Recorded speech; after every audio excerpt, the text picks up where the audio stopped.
سلام.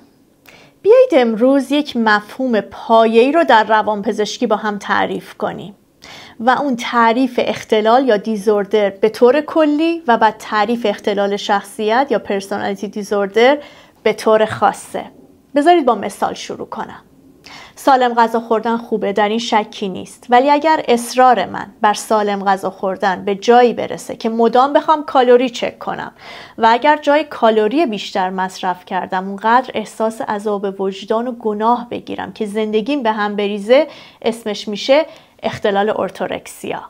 خجالتی نبودن خوبه، ولی اگر من اصرار داشته باشم وارد هر جمعی میشم، سوگلی جمع و تسخیر کننده قلب ها باشم، جوری که اگر رفتم در جمعی و توجه کافی نگرفتم به هم بریزم، اسمش میتونه باشه اختلال شخصیت نمایشی. مراقب سلامتی بودن خوبه، ولی اگر من هر روز فکر کنم یه جایی از بدنم مشکل داره، از این مطب دکتر به اون مطب دکتر، اسمش میتونه باشه اختلال اضطراب بیماری یا ایلنس انگزایتی دیزوردر. به همین نحو ویدیو گیم بازی کردن هیچ اشکالی نداره، خوبم میتونه باشه، ولی اگر کار من به جایی برسه که نتونم دستگاه پلی استیشن رو خاموش کنم و زندگیم به هم بریزه، این دیگه اسمش میشه اعتیاد. خب این مرز رو روانپزشکی کجا میکشه؟ مرز بین رفتار طبیعی و اختلال کجاست؟ این مرز جاییه که فکر، احساس یا رفتار شما شروع میکنه به آزردنتون و یا اختلال در عملکردتون. این عملکرد میتونه فردی باشه، میتونه اجتماعی، خانوادگی، شغلی، تحصیلی، هرچی. جایی که فکر، احساس یا رفتارتون شروع کنه به اذیت کردنتون و یا اختلال در عملکردتون، این دیگه یک رفتار طبیعی نیست. این دیگه اسمش میشه اختلال و احتمالاً باید برید براش کمک بگیرید. مثلا اگر من آدم تمیز و مرتبی هستم، ولی تمیز و مرتب بودنم در حدی نیست که اذیتم کنه و یا زندگیم رو مختل کنه، این میتونه یک عادت یا خصوصیت یا رفتار طبیعی باشه. ولی اگر تمیز و مرتب بودن من به جایی برسه که واقعا اذیتم کنه و یا زندگیم رو به هم بریزه، این دیگه اسمش میشه اختلال. مثلا اختلال وسواس و اجبار در این مورد. کتاب مرجع تشخیصی روانپزشکی اسمش هست DSM Diagnostic and Statistical Manual of Mental Disorders. برای اطلاعات عمومیتون میگم. کتاب DSM اومده اختلالات روانپزشکی رو به چند دسته تقسیم کرده. مثلا یه دسته اختلالات عصبی تکاملی هستن، اوتیسم، ADHD، مشکلات یادگیری میرن در این گروه. یه دسته دیگه اختلالات خلقی هستن، دسته دیگه اختلالات اضطرابی، اختلالات روانپریشی، اعتیاد.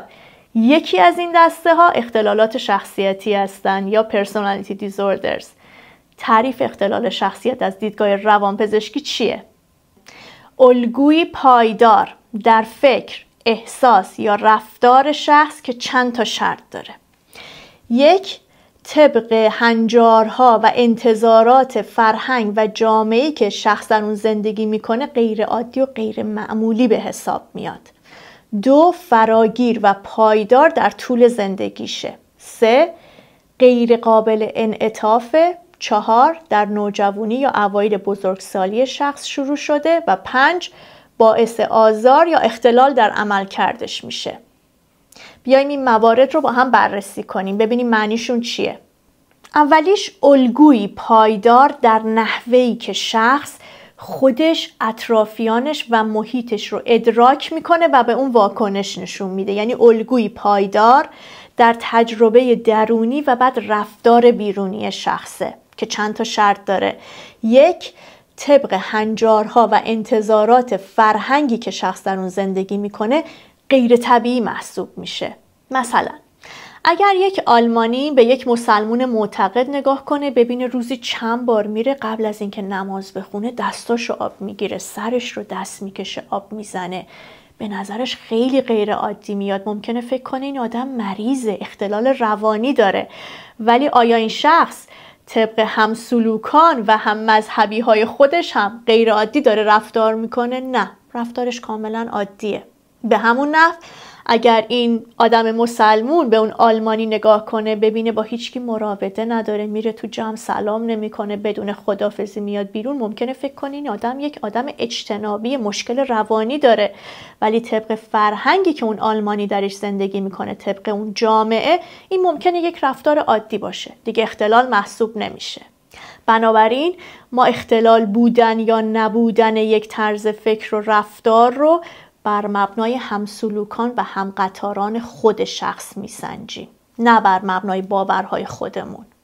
2، در طول زندگی شخص پایدار و فراگیره. یعنی اگر ما فیلم زندگی شخص رو نمایش بدیم، میبینیم تو خیلی از عرصه ها و جاهای زندگیش این الگوی فکری و رفتاری وجود داشته. مثلا اینجوری نبوده که فقط تو این کلاس خاص، مدرسه خاص یا در برخورد با زنداییش باشه، جاهای دیگه نباشه. نه، بارها و بارها به صورت پایدار و فراگیر در طول زندگیش این داره تکرار میشه.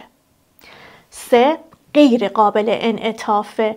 یعنی اینجوری نیست که شخص تصمیم بگیره از فردا اینجوری فکر نکنه، احساس نکنه، رفتار نکنه و به راحتی بتونه این کار رو انجام بده. نه، یه الگویه که تغییرش برای شخص کار بسیار سختیه. 4، در دوران نوجوانی یا اوایل بزرگسالی شروع شده. یعنی اگر ما یک فرد 50-60 ساله رو ببینیم که تازه یک الگوی فکری، احساسی، رفتاری براش شروع شده، این دیگه احتمالاً اختلال شخصیت نیست. در اینجا باید به چیزهای دیگه فکر کنیم، مثلا اختلالات متابولیکی، بیماری‌های فیزیکی، ضربه به سر، سکته مغزی و در آخر باعث رنجش، آزار، ناراحتی و یا اختلال در عملکرد شخص میشه که این رو قبلا توضیح دادیم. خب اگر رفتاری یا طرز فکری، احساسی این شرایط رو داره، اسمش میشه اختلال شخصیتی.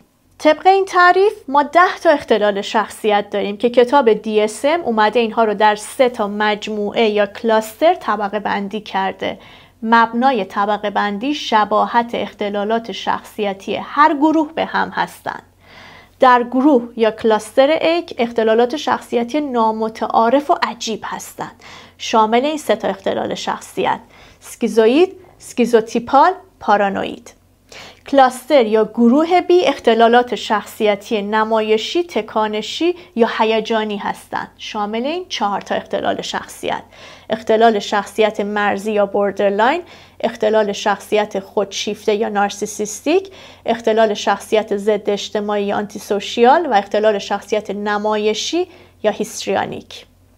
در گروه یا کلاستر C اختلالات شخصیتی اضطرابی و هراسی هستند. شامل این 3 تا اختلال شخصیت: اختلال شخصیت وسواسی اجباری یا OCPD، اختلال شخصیت اجتنابی یا اوایدنت و اختلال شخصیت وابسته یا دیپندنت. من سعی میکنم در هفته‌های آینده در اپیزودهای بعدی راجع به بعضی از این اختلالات شخصیت که ما بیشتر باهاشون در ارتباط هستیم و در خودمون یا اطرافیانمون ممکنه ببینیم بیشتر صحبت کنم.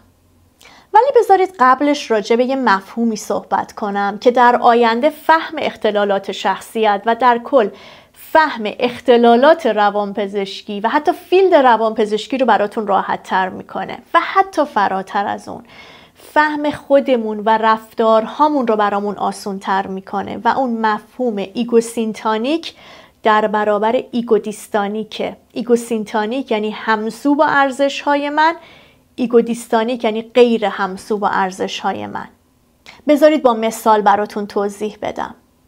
اگر من ارزشم در زندگی موفق شدن به هر وسیله‌ای و جایی برای موفق شدنم دروغ میگم، اون رفتار دروغ گفتن همسو با ارزش‌های من بوده، چون ارزش من موفقیت در زندگی بوده.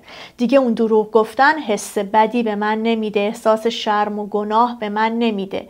این دروغ گفتن ایگوسینتانیکه.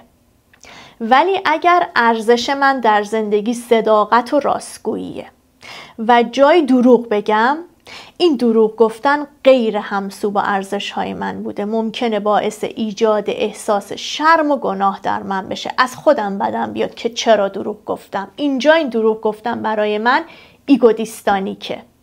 حالا این در مورد خصوصیات شخصیتی و اختلالات شخصیتی هم صدق میکنه. اگر من آدم تمیز و مرتبی باشم، مثلا اصرار داشته باشم که توی کابینتم بشقاب بزرگ زیر باشه، بشقاب کوچیک رو باشه، کاسه ها این ور باشن، بشقاب اون ور باشن، ادویه به این ترتیب چیده شده باشه، ولی ارزش من در زندگی این باشه که در کابینت رو که باز میکنم باید مرتب باشه، این مرتب بودن من حتی اگر از دید دیگران بیش از حد باشه یک رفتار ایگوسینتانی که چون همسو با ارزش های منه. ولی اگر من حتی در همین حد تمیز و مرتب باشم ولی از تمیز و مرتب بودن خودم بدم بیاد، آزار ببینم، بگم آقا من دوست ندارم اینقدر تمیز و مرتب باشم، دارم رنج میکشم، من از مثلا کارم جا میمونم، به کارم دیر میرسم، سر قرارم دیر میرسم چون دارم ادویه رو مرتب میکنم، اونجا این تمیز و مرتب بودن من دیگه ایگو دیستانی که. حالا این در مورد اختلالات شخصیتی هم صدق میکنه. مثلا ما اختلال شخصیتی داریم به نام اختلال شخصیت اسکیزوئید. اسکیزوئیدها اصلا دوست ندارن با کسی مراوده داشته باشن، از تنهایی خودشون لذت میبرن، تنهاییشون براشون یک رفتار ایگوسینتانی که همسو با ارزش هاشونه. ولی در اختلال شخصیت اجتنابی یا اوایدنت شخص دوست داره مراوده داشته باشه، شخص دوست داره معاشرت کنه، نمیتونه. اونجا این تنهایی شخص دیگه ایگو دیستانیکه. چرا این مهمه؟ یکی از اهمیت‌هاش در درمانه. مثلا اختلال شخصیت خودشیفتگی، نارسیسیستیک، معمولا یک اختلال شخصیت ایگوسینتانی که شخص میگه من ممکنه خودخواه باشم، من ممکنه همدلیم کم باشه، ولی من اصلا دوست دارم اینجوری باشم. چنین شخصی دیگه درمانش خیلی سخت میشه چون اصلا خودش مشکلی در رفتار و طرز فکرش نمیبینه. ولی جایی هست که مثلا در شخصیت بوردرلاین بیماران ناراحت هستن، میگن من دوست ندارم اینجوری باشم، به من کمک کن من اینجوری نباشم. اینجا تیپ شخصیتی، رفتار، گفتار، احساس شخص دیگه ایگو دیستانیکه. این در درمان خیلی اهمیت پیدا میکنه. این نکته رو داشته باشید تا بعداً بیشتر در مورد شخصیت و اختلالات شخصیتی براتون بگم.